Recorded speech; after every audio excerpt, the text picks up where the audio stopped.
good Jesus is. I know many have their own take on who this man is, but let me share a story of how I found him.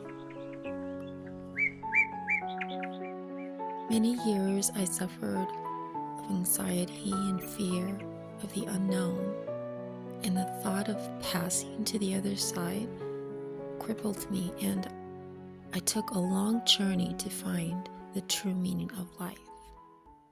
I went far and deep into spiritualism, and I spent thousands of dollars on New Age books.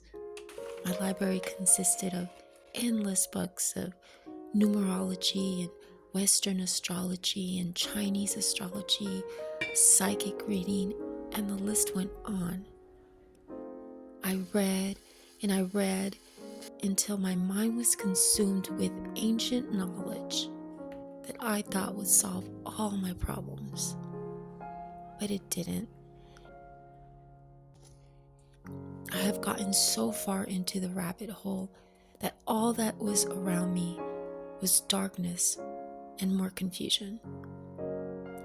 So then I ran into other things that would bring answers, but nothing worked. I was left lost, and nobody was able to help me. Until I realized there was a man that my grandmother used to tell me about. He was a good and merciful man. His name was Jesus. And so I began to seek him, not wholeheartedly, but in a religious way. And I found nothing. And so I went on my own path and tried to do everything on my own. I was left hopeless. But lo and behold, a miracle happened. I was going to get something to drink for dinner, and all of a sudden I heard static through my radio. I adjusted it very carefully, and to my surprise, it was Christian music, which of course, Christian music led me into hearing the gospel for the first time in ways that I understood it.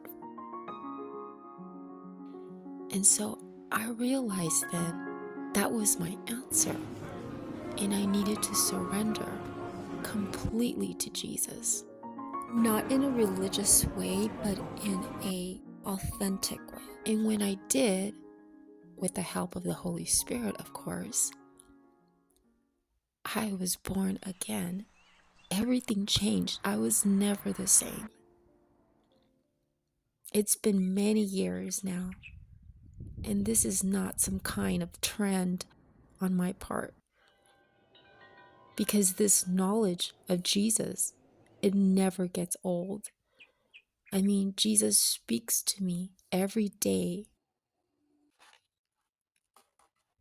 And although the journey hasn't been easy, it all has been worth it. Being a Christian is not easy. I have to be honest. It takes a lot of work. One has to constantly have an open communication with God, and that takes a lot of effort. And also being humble and fighting and striving to enter into God's peace through His Son is not an easy task. But when I do those things, I am left in awe each time, and I want more of Jesus, because He's alive and He never disappoints.